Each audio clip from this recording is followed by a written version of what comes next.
cordial saludo para todos.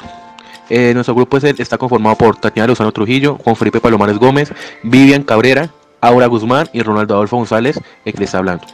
Después de leído todo el contenido correspondiente para la interpretación y conocimiento del tema, se concluye al siguiente cuadro en donde podemos clasificar 5 ventajas, 5 desventajas, 3 diferencias y algunas semejanzas en particular entre casos y controles y estudio de cohorte.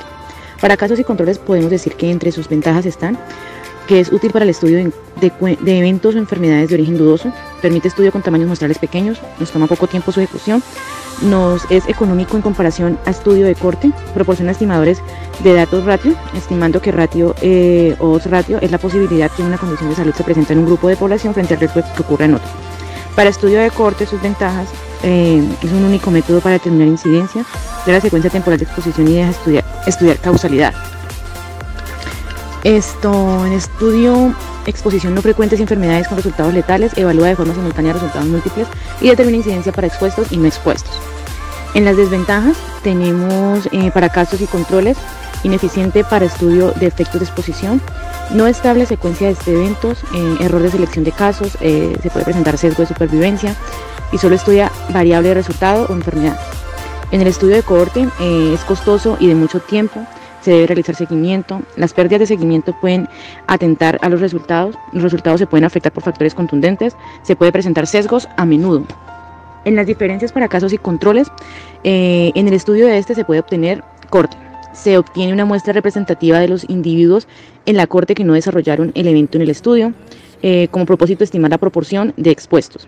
Las diferencias en estudio de cohorte, se puede decir que se toman individuos sanos que están o no expuestos a un factor, permite medir la incidencia de expuestos y no expuestos, estudia historia natural de la enfermedad.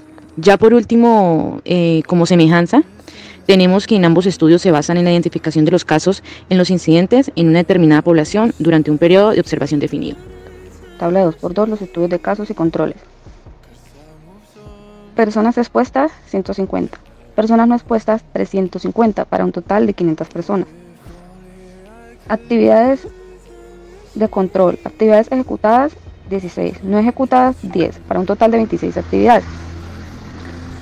Para esto se realizó un estudio para determinar la asociación de incidencia entre la exposición de la enfermedad de diabetes mellitus dentro de la empresa olímpica y sus posibles efectos para la salud dentro de la organización. Seleccionamos a 500 trabajadores de una sede olímpica donde encontramos 150 casos de diabetes y 350 personas que no están expuestos a la enfermedad de diabetes. Se realizaron 26 actividades para darle control a la enfermedad de diabetes, incluyendo dentro de estas actividades planes de alimentación, actividades físicas, atención médica, dietas, etc. Sesgos de confusión. La empresa olímpica entre la exposición frente a la enfermedad de diabetes y el factor de riesgo de los trabajadores, se analizaron las edades, si tomaban mucho licor, si estaban teniendo hábitos alimenticios. Sesgos de selección. El estudio se realizó a todos los trabajadores de una de las sedes de olímpica. Sesgos de seguimiento. Se les seguirá realizando seguimiento durante 5 años a las 150 personas que ya padecen diabetes. Para esto hicimos la fórmula odds ratios, razón de predominio, oportunidad relativa, que serían 150 personas expuestas por 10 actividades no ejecutadas, sobre 16 actividades ejecutadas por 350 personas no expuestas. Eso es un total de 4%, que serían 1500 sobre 5600 igual al 4%. Se detectó el 0,24% de la razón de predominio y oportunidad relativa para las personas expuestas a la enfermedad de diabetes. Hoy hablaremos de la tabla 2x2, que está conformada por la A, que son expuestos que desarrollan la enfermedad, la B, expuestos que no desarrollan la enfermedad, la C, no expuestos que desarrollan la enfermedad, la D, no expuestos que no desarrollan la enfermedad. Hoy hablaremos un poco sobre esta tabla, que son las incidencias en expuestos. Para así dar solución a esta fórmula, colocamos a 150 casos expuestos en la diabetes de nuestra empresa olímpica y lo sumamos con las 16 actividades para controlar las diabetes.